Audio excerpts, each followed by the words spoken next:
So this is going to be your APC9 SD SBR telly. I'm seeing. So take a look at that. You can kind of hold it as we go through it. And even in regards to compatibility, right? We try to open up the doors when it comes to options, modularity, compatibility, whether you want to talk about our suppressors with being hub compatible nearly across the board. So kind of user end, you fit it to how best suits your needs. We do the same thing with our APC line. And so specifically that APC9 SD, and I brought that today, personal favorite, many of the fan favorite. Starting from the end there, that's equipped with your telly stock. So that's a rapid deploy telly stock. So meaning when that is fully collapsed, there's no engagement button or anything to go ahead and bring that out. You can just go ahead and pull, and you're going to go all the way out to that full position. A few different positions along the way for adjustment, and then it's never going to go down on you unless you engage that switch on the bottom underneath there.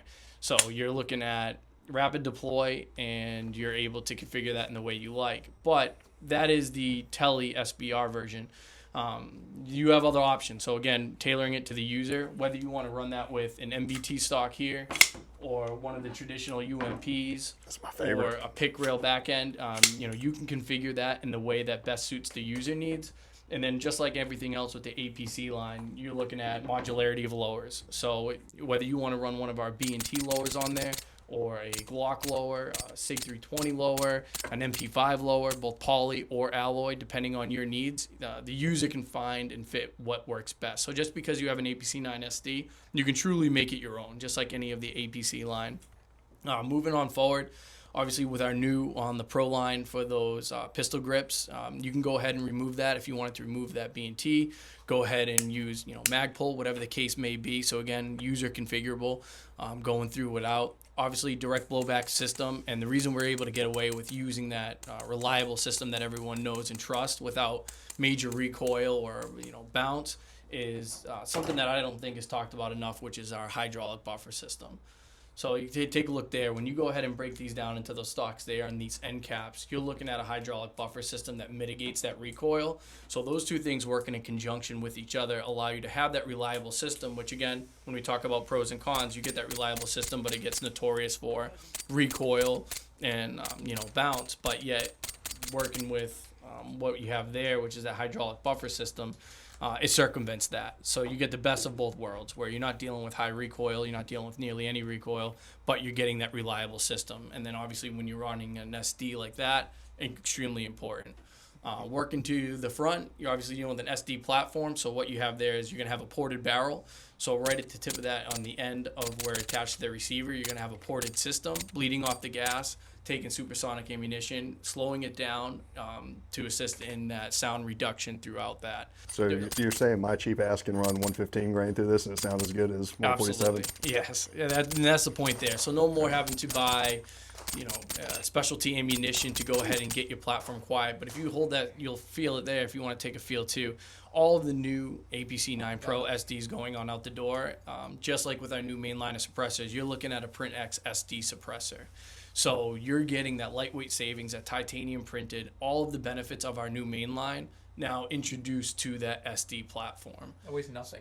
It weighs nothing for the size of that can, right? So, again, with us innovating, we're always trying to take what we're doing best and implementing that into the new platforms there.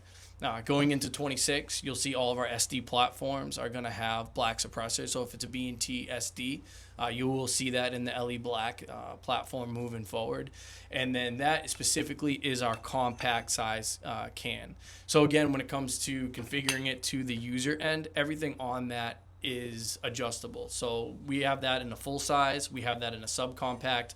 We have the 3 different rails that go with it, so you can get that cosmetic view of how you want. Certain people really like that SD suppressor to stick out big. Mm-hmm. Some people want it to end right at the rail. You can really mix and match depending on that user needs. So full size all the way down to subcompact, and that size goes for that suppressor as well as the rails. So when you look at that platform, really from the stock all the way throughout it, you can configure that in the way that best suits your needs. That, what you're looking at, is our personal preference. So when you're talking about the APC9 SD Pro Telly SBR for 26, that is what you're looking at there. So that is our personal preference on compact, the rail size. That is what, if you put in that SKU, place that order with you, that's what you'd be getting there. I got the shoot very similar. Mine had the gray suppressor still. Yep. but Mr. Bradford brought one of the full auto ones down, and it's like by far the flattest shooting machine gun I've ever shot. Yep. Period. Like bar none. The gun does not rise at all. I couldn't keep it on like a reduced size C-zone target, just the whole time on it, full auto, which I've never, Yeah, personal opinion, obviously the APC is, foundational to who we are, for our firearms. To me, that's the crown jewel of what we really do well. It's taking our expertise with suppressors, combining it with the cornerstone of the APC line and putting those two worlds together, and that's what you get there.